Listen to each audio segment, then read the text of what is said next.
Hostel வெளியே தான் இருக்கேன், தூக்கிட்டு பேசுகிறேன்.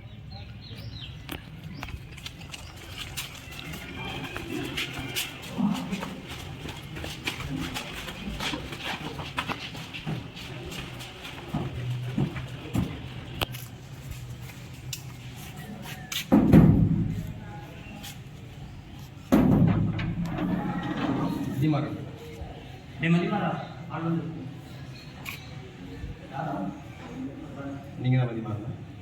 சொல்லுங்க. ஃப்ரெண்டு கீழே வெயிட் பண்ணுறேன். ஃப்ரெண்டு கீழே வெயிட் பண்ணுறேன்.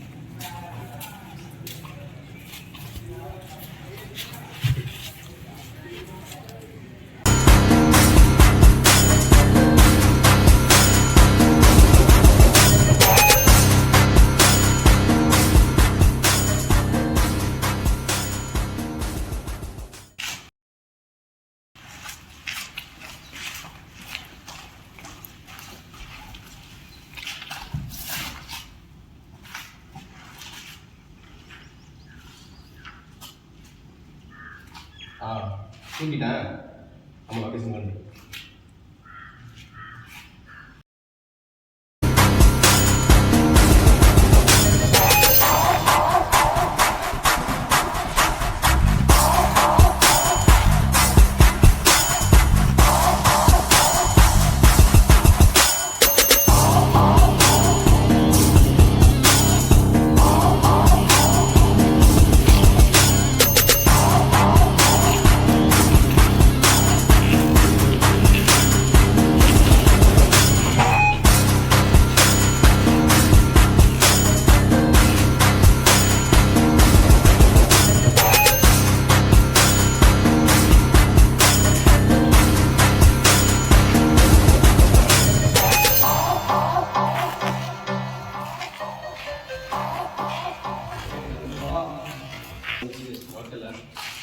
ஆமா, இவனுக்கு உனக்கு என்ன பிரச்சனை?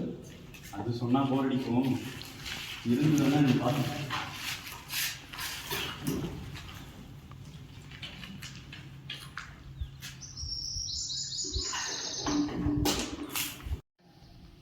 சேர்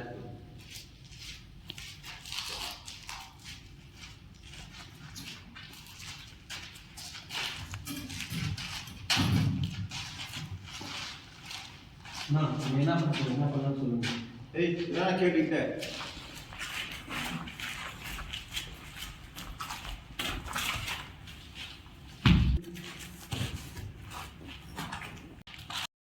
அவனை தண்ணியை தெளிச்சு எழுப்புங்கடா, செத்திர கித்திர போறான்.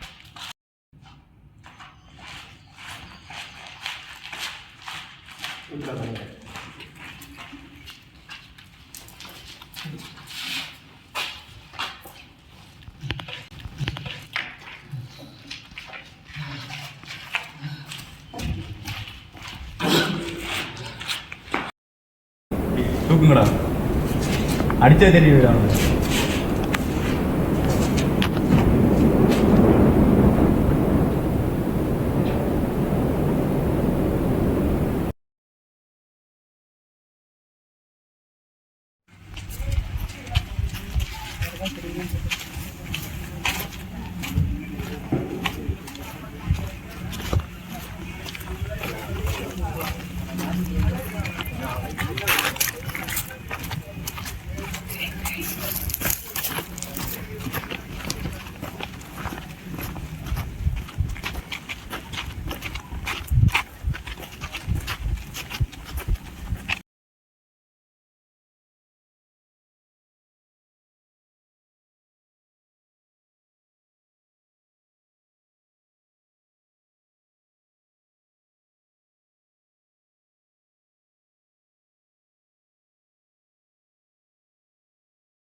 ஹலோ ஹலோ சார், நான் காலேஜ் வந்துட்டேன் சார். ஆமாம் சார், நான் ஆடிட்டோரியம் முன்னாடி தான் சார் உட்காந்துருக்கேன்.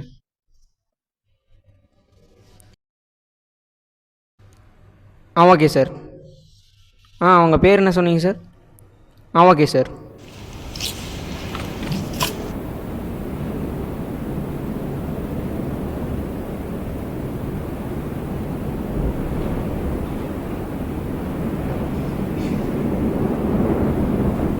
நீ தான் அதிகமாக இருந்தா ஆமாம். ஹாஸ்டல் போகலாம் வா.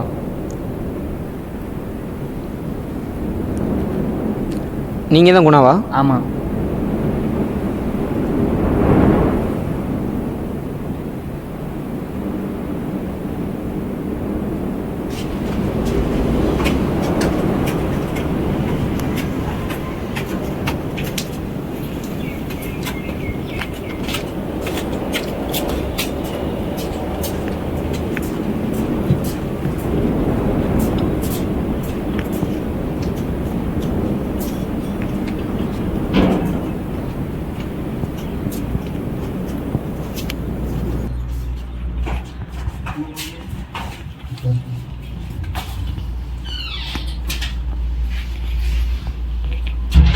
பண்ணிடுறேன்.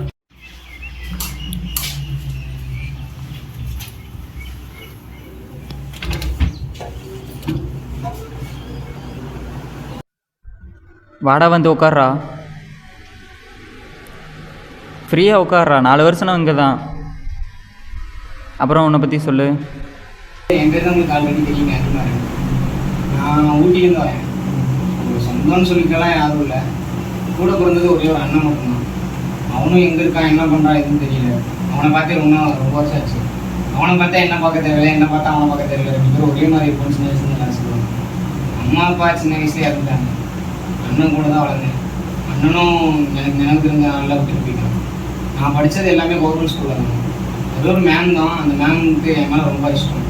ஏன்னா அவங்களுக்கு குழந்தையே கிடையாது. அவங்க தான் எனக்கு இந்த மாதிரி ஒரு லைஃப்பை ஏற்படுத்தி கொடுத்தாங்க.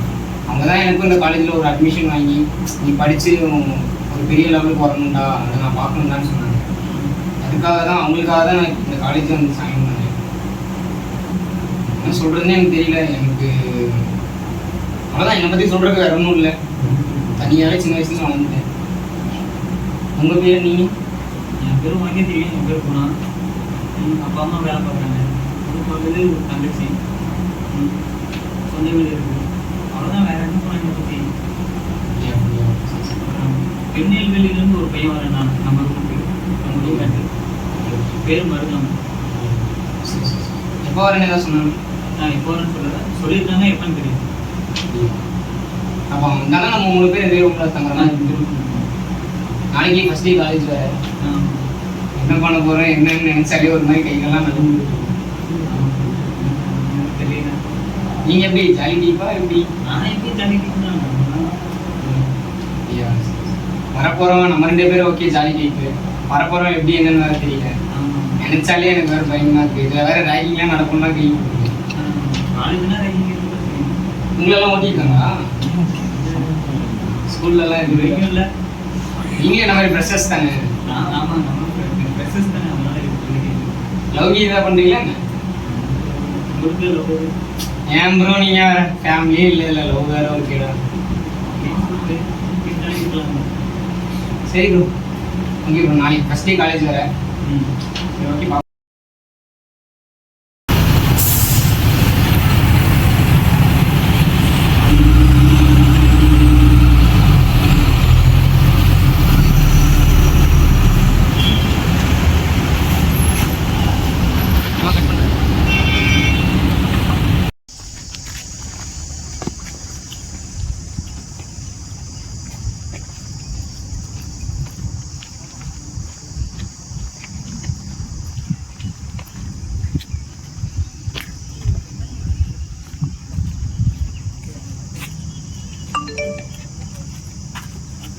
ஹலோ. அக்கா காலேஜுக்குள்ளே வந்துட்டேங்க்கா. உள்ளே போயிட்டு ஹாஸ்டல்லாம் எப்படி இருக்குன்னு பார்த்து கால் பண்ணி. பிரச்சனை எதுவும் பண்ண மாட்டேங்க்கா. எனக்கே தெரியும்ல முன்னே இருந்த மாதிரிலாம் இப்போ இருக்க மாட்டேன். எந்த அளவுக்கு எனக்கு கண்ட்ரோல் பண்ண முடியுமோ அந்தளவுக்கு கண்ட்ரோல் பண்ணிக்கிறேன். சரி உள்ளே போயிட்டு கால் பண்ணி.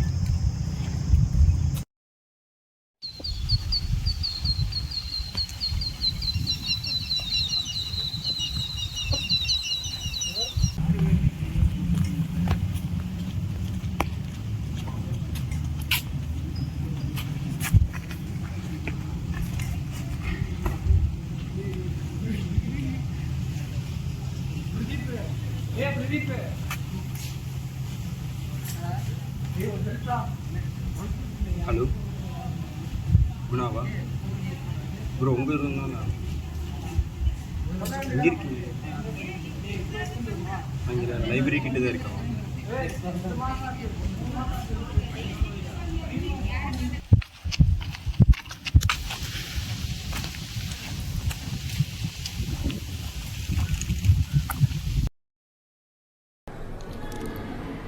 நீதான் மருதா? வா ஹாஸ்டல் போகலாம்.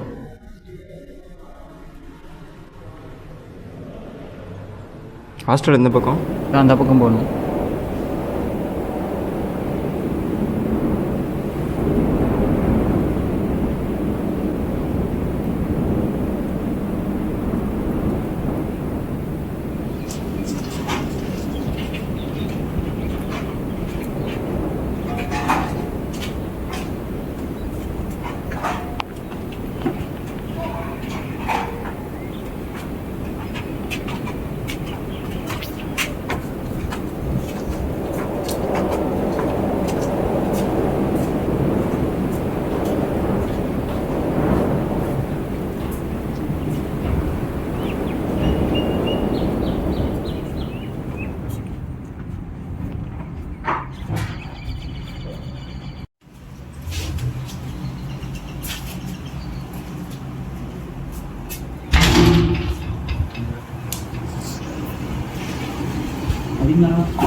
திருநெல்வேலியிருந்து வரேன்னு சொன்னாங்க. ஏய் இதானாடா? என்ன இவங்க நம்ம கூட படிக்க போறான்டா? நம்ம கூட தான் 4 வருஷம். சரியா? டேய் உன்னதாண்டா கூப்பிடுறான். டேய்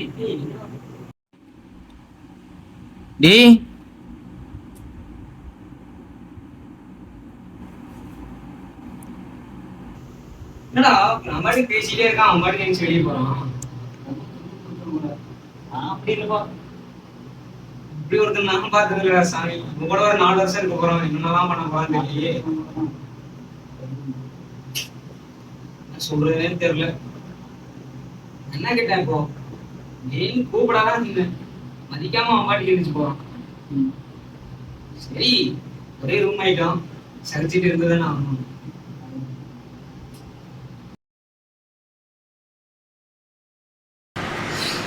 ஆடா ஃபஸ்ட் டேவே கிளாஸுக்கு போகணுமாடா? எங்கே பொறுக்க போகிற? ஒருத்தர் நிற்கிறான், அவன் கேட்கல எங்கன்னு. பார்த்தா சீனியர் மாதிரி தெரியல ப்ரோ. இங்கே ஃபஸ்ட் இயர் பேக் எங்கே இருக்குது?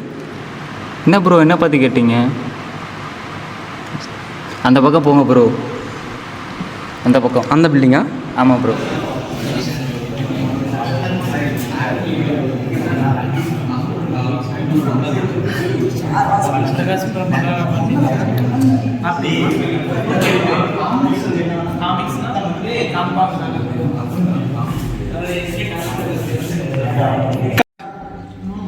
Good morning students. Listen me. சரி, இந்த பாலிடெக்னிக் வந்திருப்பீங்க. வந்து பாலிடெக்னிக்ல என்னென்ன வேலை இருக்குன்னு சொல்லிட்டு நம்ம பார்க்கலாம். அது வந்து நம்ம பேச பார்க்கலாம். ஜஸ்ட் ஒரு இன்ட்ரோடக்ஷன் கொடுத்துருங்க. ஃபர்ஸ்ட் நான்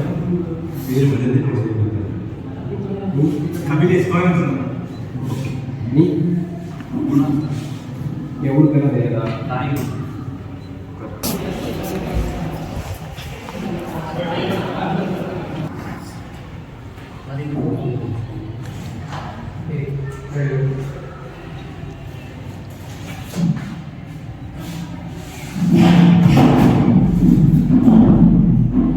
அம்மா, யார் நீ வேணும் ஒன்று உட்காந்துட்டு இருக்க? என்ன உங்கள் அப்பா ஒரு சத்திரம் நினச்சியா உட்காந்துருக்கு? ஒன்று தானே நீ ஒன்று தானே? யார் வேணும் ஒன்று உட்காந்துருக்க? கூடாதீங்க. ஓகே ஸ்டூடெண்ட்ஸ், செஷன் அவ்வளோதான். நெக்ஸ்ட் கிளாஸ் பார்க்கலாம். எல்லாரும் போயிட்டு வாங்க. ஓகேவா?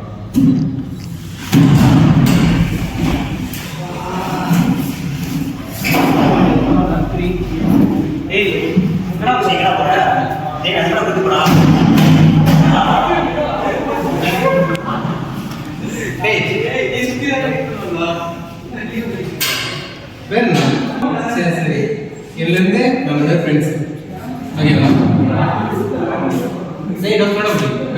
என்ன அடி ஸ்கூல் அப்படியா ரொம்ப டாப்பராக இருக்கு நம்மளது இல்லையா? ஏய் உட்கார இங்கே உட்கார படிக்கிறாடா.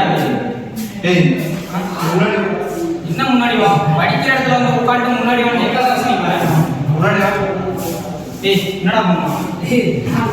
ஏண்டா படிக்கிற இடத்துல இங்க வந்து உட்காந்துட்டு இருக்க, அறிவியல் அவன் வந்து கூட அப்படியே உட்காந்து லேப்டாப் வந்து பேசுற சரி, அப்படியே பேசுற சரி, நல்லா போய்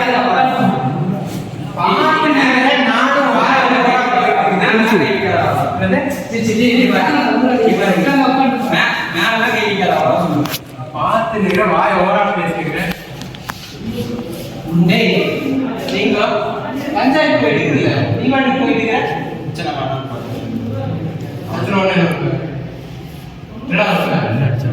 வாய் ஓவரா பண்ணிக்கிறேன். பிரச்சனை கை வச்சா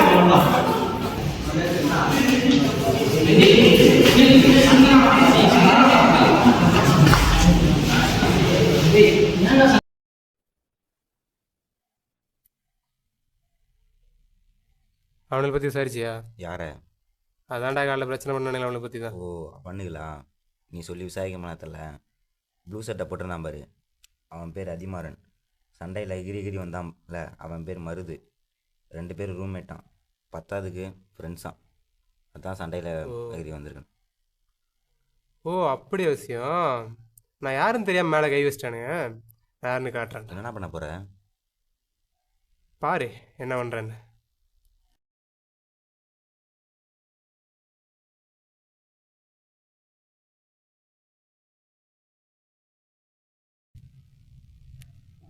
ஹலோ, என்னடா? ஏய் வைடா.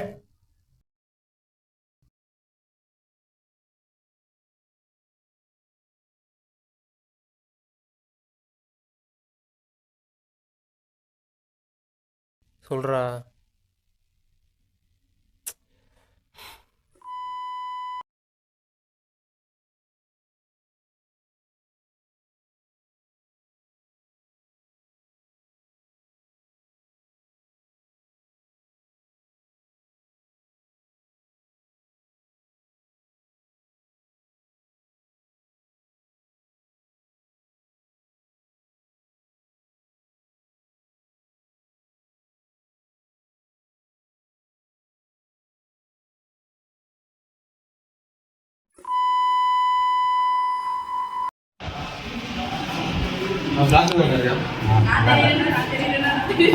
ஃபோன் பண்ணி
சொல்ல லக்ஷு. இல்லை ரொம்ப நாளாக வேலை இருந்தால் சொல்லுன்னு சொல்லிட்டு இருந்தியே. என்ன விஷயம்? எனக்காக ஒரு வேலை செஞ்சு தர முடியுமா? ஒன்றும் இல்லை, காலேஜ் பையன்தான். வாழ்க்கையிலே நான் பார்க்காத ஒரு உச்சக்கட்ட அவமானத்தை பாட்டேன் தலை. இல்லை இல்லை இல்லை, அவனை கொல்லவெல்லாம் கூடாது. அவனை கொண்டுட்டா வச்சுக்கேன், அவன் பயத்தை பார்க்கணும், அவன் பயப்படணும். கொண்டுட்டோம்னு வச்சுக்கேன் தெரியாது. நான் அவனை சொல்கிறேன், அதுபடி செய். அவன் ரூம்மேட்டு அவன் பேர் என்ன சொன்ன? அதிமாறனா? சரி.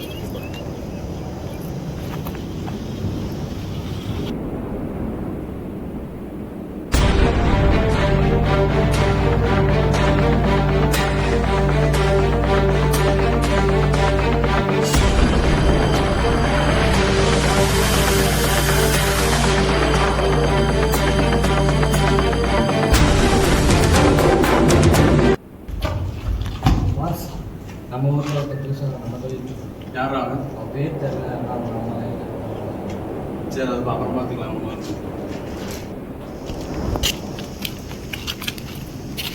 ஏய் மருது எங்கே அதிமாறனுங்களா?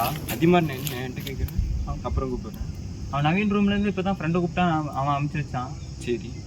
அதிமாறன் காலையிலேருந்து ஆளவே காணும், ஃபோன் பண்ண எடுக்க மாட்டேறான். எங்கே போனானே தெரியல. காலையிலேருந்து காணுமா? காலையிலேருந்து காணோம். பா போய் தேடுவோம் வா. போடாடி, எனக்கு வேற வேலை இல்லையா? போடாடி போய் தேடுறான். அவனுக்கு காலையிலேருந்து காணான்டா, ஃபோன் பண்ண எடுக்க மாட்டேறான்டா. போடுற இங்கே தானே எங்கேயாவது இருப்பாங்க. காணோம்டா, எங்கன்னு அவனுக்கு பார்க்கவும் இல்லை, எவனுக்கு ஃபோன் பண்ண தெரியல. மாட்டேங்கவே மாட்டேன். சரி வா போகலாம்.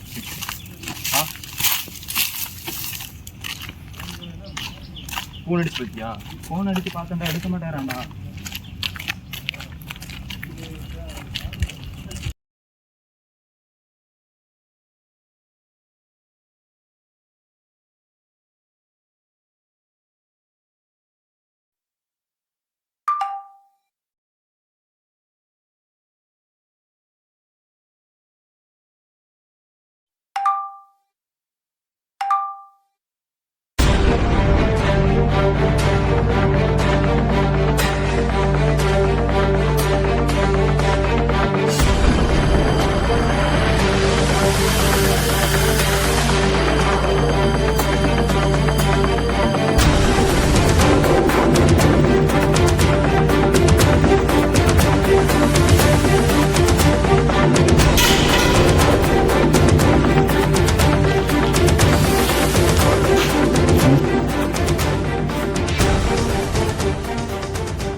பிரச்சனை ஃபர்ஸ்ட் என்னன்னு பாருங்க டாக்டர்.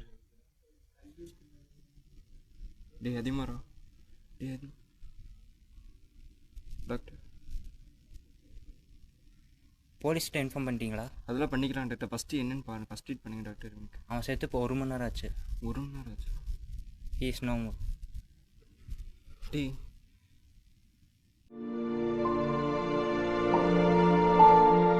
கோவப்படுறதுனால நம்ம வாழ்க்கையில் என்ன நடக்கும்னு யோசிச்சு பார்த்துருக்கீங்களா? இப்படி ஒருத்தருக்கு ஒருத்தர் அடிச்சுக்கிறதுனாலையோ இல்லை ஒருத்தர் பழி வாங்குறதுனாலையோ நம்ம கோவம் தீர்ந்துரும்னு நினச்சிட்டு இருக்கோம் இல்லையா? ரிவெஞ்சுன்னு ஒரு பேரில் அவனையும் கஷ்டப்படுத்திட்டு நம்ம அதில் சந்தோஷப்படுறோம். அதில் என்ன கிடச்சிட போகுதுன்னு யாருக்குமே தெரியவும் மாட்டேங்குது. நம்ம ஒருத்தரை கஷ்டப்படுத்துகிறோம் அப்படின்னா நம்ம வாழ்க்கையில் தோக்க போகிறோம் அப்படின்னு அர்த்தம். அதனால நம்ம இனிமேல் யாரையும் கஷ்டமும் படுத்தாங்கன்னா நம்ம கோவப்படுறதையும் நிறுத்திடலாம். கோவப்படுறதை நிறுத்தணும்னா என்ன பண்ணணும்னா, நம்ம ஒரு விஷயம் பண்ணால் அது நம்மளை பாதிக்குமா, நம்மளை சுற்றி இருக்கவங்களுக்கு கஷ்டப்படுத்துமான்னு யோசிச்சாலே நம்ம கோவப்படுறதை கம்மி பண்ணிடலாம். இந்த கதை மூலிமா நாங்கள் அதை தான் சொல்ல வரோம். அடுத்ததான் நம்ம இந்த மருதுக்கும் அலெக்ஸுக்கும் என்னாச்சுன்றதை சொல்லிவிட்டு நம்ம கதையை முடிச்சுக்கலாம். அலெக்ஸ் அதுக்கப்புறம் என்ன ஆனா அப்படின்னா, வேறு காலேஜ் மாறிட்டான். வேறு காலேஜ் மாறுறதுக்கு முன்னாடி 3 வருஷம் ஜெயிலில் இருந்தான். அதுக்கப்புறம் அவனோட காலேஜ் வாழ்க்கையை தொடங்கிட்டான். மருது சின்ன சின்ன விஷயத்துக்கெலாம் கோவப்படுறதை நிறுத்திட்டு பழையபடி எல்லாத்துக்கிட்டையும் சகஜமாக வாழ பழகிட்டான். அவங்க வாழ்க்கை அதோட ஆரம்பிச்சிருச்சு.